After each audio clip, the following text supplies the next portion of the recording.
অবসান হচ্ছে বিএনপি নেতাকর্মীদের অপেক্ষার প্রহর। দেশে ফিরছেন তারেক রহমান।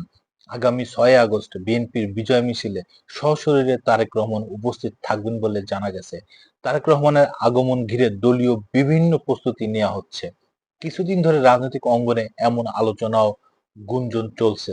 যদিও তারেক রহমান ঠিক কবে নাগাদ দেশে ফিরছেন সেই বিষয়ে ঢাকায় বিএনপির নেতারা সুনির্দিষ্ট করে কিছু বলতে পারছেন না। তবে তারা বলছেন শিগগিরই তারেক রহমান দেশে ফিরবেন। তার স্বদেশ প্রত্যাবর্তন ঘিরে প্রয়োজনীয় প্রস্তুতিও নেওয়া হয়েছে। এদিকে বিএনপির একটি দায়িত্বশীল সূত্র থেকে জানা গেছে আগামী আগস্ট মাসের শুরুর দিকে তারেক রহমানের দেশে ফেরার সম্ভাবনা রয়েছে। সেটা হতে পারে 13ই আগস্ট, তবে সেটিও চূড়ান্ত কিছু নয়। এ নিয়ে উচ্চ পর্যায়ের একাধিক নেতার সঙ্গে কথা বললেও তারা জানান তারা দলের দ্বিতীয় শীর্ষ নেতাকে দেশের মাটিতে গণ অভ্যর্থনা জানাতে প্রস্তুত, কিন্তু তিনি এখনই ফিরবেন কিনা সে বিষয়ে চূড়ান্ত হয়নি। এক্ষেত্রে আগামী জাতীয় নির্বাচনের দিনক্ষণ, দেশের রাজনৈতিক পরিস্থিতি আর ব্যক্তিগত নিরাপত্তা সহ নানা দিক বিবেচনায় নিতে হচ্ছে। তাই কোন সময় দেশে ফিরলে বিএনপির রাজনৈতিক অর্জনের পাশাপাশি ব্যক্তি তারেক রহমানের প্রত্যাবর্তনটাও উজ্জ্বল হয় সেটিও দেখার বিষয়। জুলাই আগস্টের মধ্যে তারেক রহমানের ফেরা নিয়ে নেতাকর্মীদের একটি জোরালো আলোচনা আছে, যার কারণেই জুলাই কোনো অভ্যুত্থানের বর্ষপূর্তি উপলক্ষে বিএনপির ৩৬ দিনের কর্মসূচি নিয়েছে। এর মধ্যে স্বৈরাচারী শেখ হাসিনা সরকারের পতন আর পলায়নের বর্ষপূর্তিতে ঢাকায় বড় সমাবেশ করার পরিকল্পনা আছে বিএনপির। সমাবেশে তারেক রহমান উপস্থিত থাকতে পারেন, নেতাকর্মীদের এমন আলোচনা রয়েছে তাদের মধ্যে। তবে ঢাকায় দলের উচ্চ পর্যায়ের নেতারাও বিষয়টি নিশ্চিত করেননি। গুরুত্বপূর্ণ নেতাদের সঙ্গে কথা বলে জানা গেছে তারেক রহমানের স্বদেশ প্রত্যাবর্তনকে স্মরণীয় করে রাখতে চায় বিএনপি। সেদিন বিমানবন্দর সহ রাজধানীতে বৃহত্তম জমায়েত করার পরিকল্পনা রয়েছে দলের।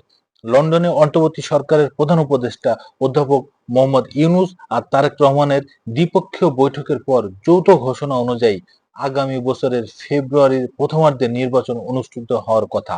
তবে কোনো অনিশ্চয়তা তৈরি হলে তখন সরকারের উপর চূড়ান্তভাবে চাপ তৈরির জন্য তারেক রহমানের উপস্থিতি জরুরি হয়ে উঠতে পারে। এখন পর্যন্ত সে ধরনের পরিস্থিতি তৈরি হয়নি। সবকিছু ঠিকঠাক ভাবে এগোলে ডিসেম্বরের শেষ অথবা জানুয়ারির শুরুর দিকে নির্বাচনের তফসিল ঘোষণা হতে পারে। ধারণা করা হচ্ছে তারেক রহমান দেশে ফেরার পর গুলশান ২ এভিনিউ রোডে ১৯৬ নম্বর বাড়িতে থাকবেন। ১৯৮১ সালে রাষ্ট্রপতি জিয়াউর রহমানের শহীদ হওয়ার পর তৎকালীন সরকার বেগম খালেদা জিয়াকে এই বাড়ি বরাদ্দ দেয়। সম্প্রতি অন্তর্বর্তী সরকার এই বাড়ির নামজারি করে এই সংক্রান্ত কাগজপত্র খালেদা জিয়ার হাতে হস্তান্তর করেন। এর পাশের বাড়ি ফিরোজায় থাকেন খালেদা জিয়া।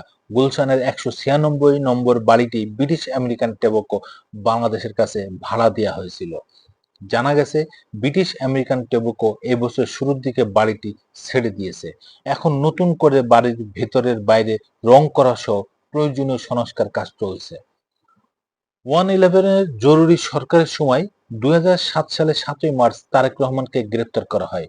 ২০০৮ সালের ১৩ সেপ্টেম্বর তিনি জামিনে মুক্তি পেয়ে ১১ সেপ্টেম্বর চিকিৎসার জন্য সপরিবারে লন্ডনে যান। পরে সেখানে রাজনৈতিক আশ্রয় নেন। প্রায় ১৭ বছর ধরে লন্ডনে আছেন তিনি। ২০০৮ সালের ২০১৮ সালের ৮ই ফেব্রুয়ারি বিএনপি চেয়ারপারসন বেগম খালেদা জিয়াকে কারাগারে নেওয়া হলে তারেক রহমান দলের ভারপ্রাপ্ত চেয়ারম্যানের দায়িত্ব পান। ২০২৪ সালের ৫ই আগস্ট ছাত্র জনতার গণ অভ্যুত্থানে আওয়ামী লীগ সরকারের পতন হয়। এরপর তারেক রহমান প্রায় সব মামলা থেকে অব্যাহতি পান। তাই দেশে ফেরার ক্ষেত্রে সরকারের দিক থেকে কোনো বাধা নেই বলে জানিয়েছেন অন্তর্বর্তী সরকারের উপদেষ্টা লেফটেন্যান্ট জেনারেল জাহাঙ্গীর আলম চৌধুরী।